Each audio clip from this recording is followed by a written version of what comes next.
And now for the big one. We're gonna hand off our keys to our off-road guru to see what he makes of each truck. Beeboy is gonna give his impressions on each one, and we know he won't be holding back on his opinions. All right, so Okay. we are giving double points for this one, right? Yes, we are. So this is gonna make or break this big test. So, B-Boy, your rankings. My ranking, Yes. starting from the top to the From the bottom. bottom. From the bottom. From the bottom. Sorry, Isuzu, but that throttle response or that delay on the turbo just kind of makes it a little too scary on at certain sections, no? It just surprises you. It just comes in maybe half a second and then boom, you're off guard. You try to compensate, so you do tendencies to have to do a little more corrections on it. In second place, okay, probably the best balance, the Nissan Navara. Excellent trolling around handling.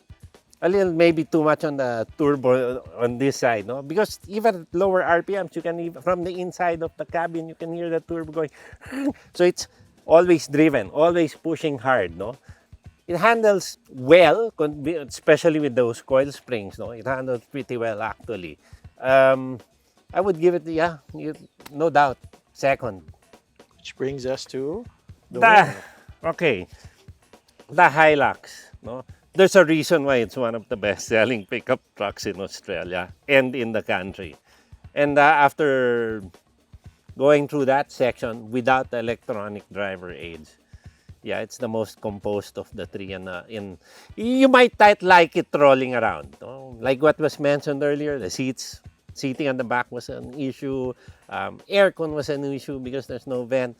But when you're talking about just, when you feel like you want to be natural Atia, yes, this is the guy. trucks are all about hauling. And if it doesn't do well in that part, well, then it's no truck at all. So let's see how a bit of weight on the back affects the performance and handling of our contenders. Okay, so we've loaded these trucks with 300 kilograms worth of payload over in their bed. Truth be told, it doesn't really feel that affected, and I was expecting the extra weight at the back to sort of squat the rear end of the Navara, but that's not happened in this case at all. It's actually just fine. And not only that, the paneling still feels about the same. So if you're looking for something that can carry a fair bit of load, it's not the highest load carrier here. That title belongs to the Hilux with about 1.1 kilos, 1.1 tons. But if we're talking about a dailyable light truck that you want to feel comfortable whether loaded or not, this is a pretty good choice. Now, obviously, as you can see by the brown polo shirt at the back, I am driving B-Boy's truck. We are now in the D-Max and same parameters, about 300 kilos of load over at the back. So far, from what I'm feeling at least, the ride is a little bit more composed.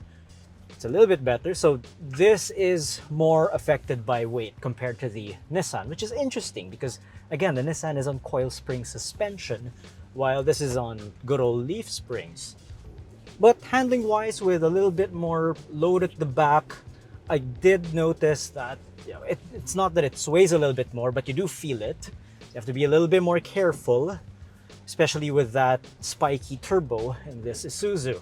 And speaking of spiky turbo, I did notice that the transmission does a fair effort in adapting to the extra load at the back. I noticed it shifting a little bit later than usual. I know it's just 300 kilograms and this thing can carry a ton, but well, the fact that the Isuzu's transmission does recognize the extra weight at the back is actually impressive. Right, and we are now in the truck in this group that carries the heaviest payload, the Toyota Hilux. Okay, it's still not super comfortable. That's 300 kilos of weight at the back. But you know what? The ride's improved. And here's another thing. The engine, the transmission, the power response, it still feels about the same. I'm taking these bumps, honestly, a little bit quicker compared to the D-Max. And the load isn't flying around as much. Actually, it's not flying around at all. In the D-Max, there were moments that I could hear it sort of jumping around in the bed. sorry, Isuzu, but that's what it is. This one, yeah, there's no cause for concern. That's like 100 kilos each and not flying around there because the dampers are doing a fine job of handling all that extra weight at the back. Good job, Toyota. This is a true pickup. You can call the Hilux uncomfortable and etc. when unladen or on city streets, but if you need a truck to do the work for you, there's a reason why the Hilux is still so popular, despite its age. Anton, what can you say? Okay, I'm gonna start with the truck I brought here, the Navara. If you're kind of looking for a truck that feels the same whether you stack it up with stuff or not, maybe the Navara is the truck for you. Over to the D-Max, on the other hand, it can carry more, but for some reason it was more affected by the weight. Going around the rough track now, with the payload at the back, the cargo was jiggling around more. It was bouncing, it was hopping at the back of the bed. But again, the biggest surprise here was the Hilux. Now, with load, I'm not saying it rides like the Navara. Yeah, it does not. Obviously it won't, it's still firm. But the ride did improve. It was also the least affected by the extra weight because I was actually driving faster on the dirt track with this one. Because you felt a bit more planted. Yeah. Because it was a bit lower. Yeah. The stuff at the back, it wasn't flying around. That was the thing. It wasn't flying around. The stuff stayed in place. It was a bit steady. Yeah, it was steadier. So if we were gonna score these or rank them, I would put the Hilux in the lead, then the Navara, then the D-Max. Which brings us to our final test, which is value for money. Okay. Now, let's list down the SRPs for this one. The D-Max stickers for 1,905,000 pesos. the Hilux Conquest goes for 1,957,000 pesos, meaning it's the most expensive of the three. Yep. And This one, 1,811,000 pesos. the most affordable doesn't mean it's the best. The most expensive doesn't mean it's it's the least worst. value. Yeah. So let's talk about that. Sir B-Boy, you pointed out earlier the lack of a rear differential lock for the D-Max. It's a big deal breaker, isn't it, for its price? Yes, you see, even the base model vehicles now, of the base model variants of its competition, have the rear differential lock. Especially on the base models, no, they're really the working vehicles, no. And if you go aftermarket, you upgrade that, how much will it cost you? Like easy 6 digits, right? Easily. Yeah, so you're gonna overtake this one anyway at the end of the day with all those upgrades. So it'll end up being the most expensive if you want all of those toys there. But as for extra features, Okay, so the D-Max, okay, it has power seats, it's got adaptive cruise. it's the only one that has power seats. Yes. It's new, so it'll hold its value longer. Yeah. But do you think it's enough for it to be a value winner?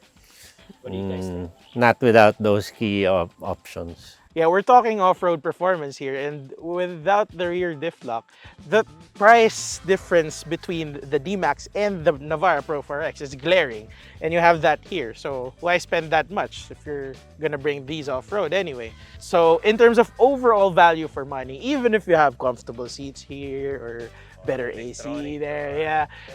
If you're talking about the overall package, What will hold its value in the long run? what do you think, Sir B-Boy? It's the Hilux. This is the second time it's happened. Yeah, it's the most. This happened with the Corolla Cross. Yeah. Okay. Corolla Cross GRS. It's the best value for money. And was the most expensive. Expensive. Second in You that get category. what you pay for. So Yeah. So the That second is in exactly, category is probably this one, Yes, and first goes to the the Hilux, and the last place goes to the D-Max. Sorry, but yeah. So I guess it's time for to a pull point out study. my handy dandy notebook. So all the tests are done after a day of playing around in the dirt. It's time to check the scores. Now, let's start with the acceleration test. So from 0 to 60, the Navara took 6.5 seconds. It took its time. The D-Max came in second, 6.1 seconds. And the Hilux in clear first, 5.5 seconds. That's the 500 Newton meters of torque for you. So far, 3 points 2 points, 2 points. 1 point. In braking, same story for the braking test. Hilux came in first, D-Max second, Navara and third. And Even it if was a clear. It was a clear Yeah, loss. it was way ahead of everyone in the braking Yeah, if you saw the department. footage, you can see there. So far, 6, 4, 2. 2. So next test was the ride and the handling. So for the ride, we gave the Navara the top points so you have 3 points. Finally, the D-Max has 2 more points, brings you to how many points? 6. Wait, let me math. Dude, you only have 5 points. Okay, 5 points. And I have 7 because this came in last, as expected. Now, next one was handling. Another 3 points for the Navara, which brings you to, oh my god, 8. So coming in second was the Hilux.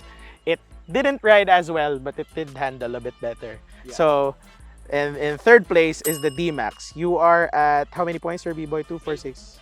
No, with 1 point there. It's 7. 7. I am at 3, 6, 7. I am at 9 points for the Hilux. So 9, 7, and 8. 8. Yeah. Yeah. So this one's the big one. Sir B-Boy's verdict. He ranked these 3. Hilux first, Navara second, D-Max last. third. Double points for this one. So we have 6 points for the Hilux, which brings us to Let me math again. 15. 4 points for the Navara, Yeah. which brings you to 12. 12. And 2 points for the D-Max, which brings you to 9. So there's a clear lead here already. Now for one of the last few tests we did, Value your for test, money. no, Oh, the no, payload, yeah, the with the payload payload test. So payload test, yeah. Hilux came in first again, brings it up to 18. Navara came in second, brings it up to 14. 14. And the D-Max, 10. another one, rounds it up 10. to 10. Okay. Now for the value for money, again, surprisingly, this one, The most expensive one wins. 3 points, brings it up to 21. 2 points for the Navara, which brings it up to Where was 16. Yeah, 16. And another point for the D-Max, which brings it up to 11. 11. Now, no need to do the math this time. Clearly, we have a strong winner in the Hilux. Your thoughts, guys? Okay, I'll be honest with you. I thought the Hilux was gonna either come in second or third. Same. It surprised us. Yeah. What do you But think, Sir it didn't B-Boy? seem to surprise B-Boy. So Yeah. please do explain. It's the whole package. Okay. Yes, its weakest point is its use as a day driver, but its strongest points was its performance. No? It can do anything well. It can go anywhere well. They all can go anywhere, but this one can really do it well.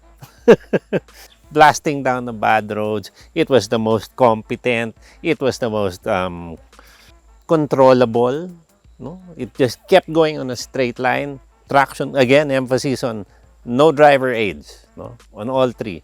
It was the most behaved. So, We have a winner. Yeah.